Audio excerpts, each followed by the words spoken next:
To understand Apple, you have to forget about the billion-dollar glass cubes and the sleek titanium. You have to go back to a time when computers were massive, cold machines owned by the government and giant corporations. In the mid-70s, technology was a tool of the system. But in a dusty garage in Los Altos, two young men named Steve were tinkering with a different vision. Steve Wozniak was the technical Mozart, a man who could see circuits like a symphony. Steve Jobs was something else entirely. He was the conductor who saw not just a machine, but a revolution. They weren't businessmen.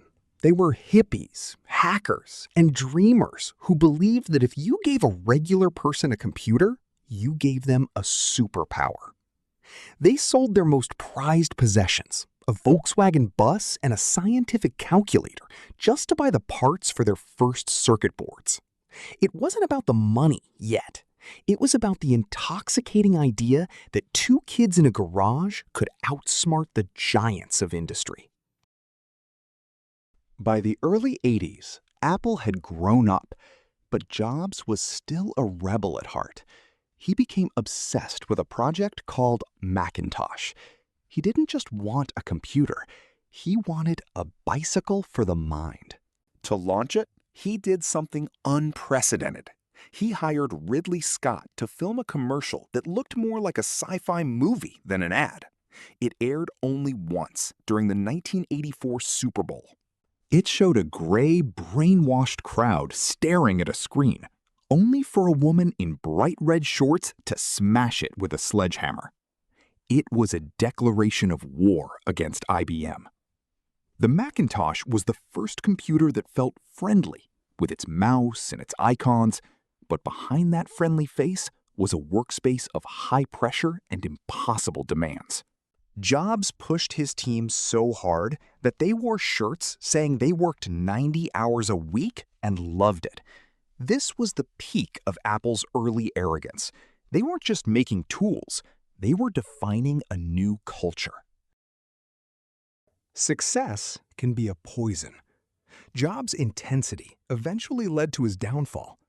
After a brutal power struggle with John Sculley, the man Jobs famously asked if he wanted to sell sugar water for the rest of his life, Jobs was forced out.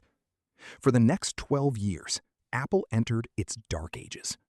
Without its visionary leader, the company became a bloated, directionless bureaucracy. They produced dozens of confusing products, from printers to handheld devices, that nobody wanted. The computers were beige, boring, and expensive.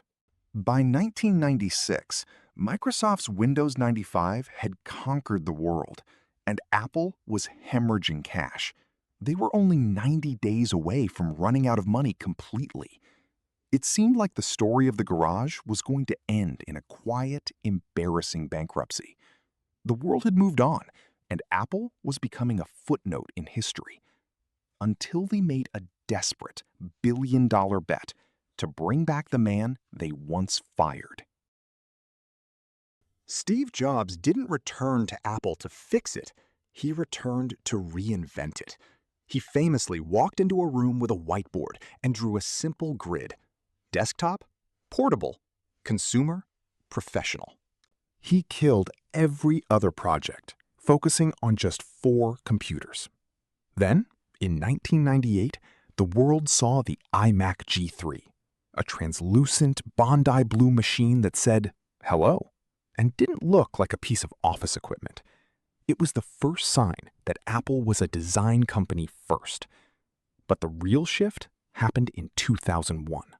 The iPod wasn't the first MP3 player, but it was the first one that felt like a piece of jewelry.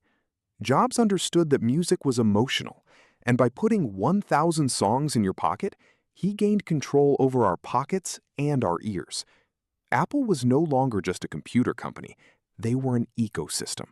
They were becoming the soundtrack to our lives. And as the white headphone wires became a global status symbol, it set the stage for the greatest product launch in human history.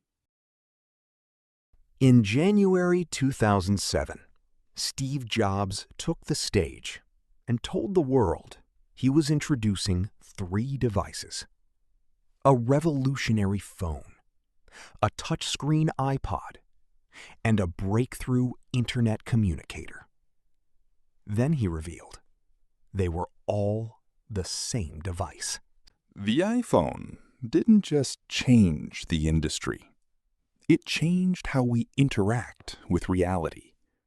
It replaced our cameras, our maps, and eventually, our very attention. We became tethered to the walled garden. When Jobs passed away in 2011, there was a fear that the innovation would die with him. But under Tim Cook, Apple moved from being a revolutionary force to being an unstoppable economic empire. They mastered the art of the upsell, creating watches, tablets, and services that make it impossible to leave their ecosystem. Today, Apple is a $3 trillion testament to the idea that design, simplicity, and a little bit of elitism can change the world. They taught us that we don't just want technology. We want to belong to something beautiful. And even if we complain about the price or the lack of ports, we still wait in line every September, waiting for that one more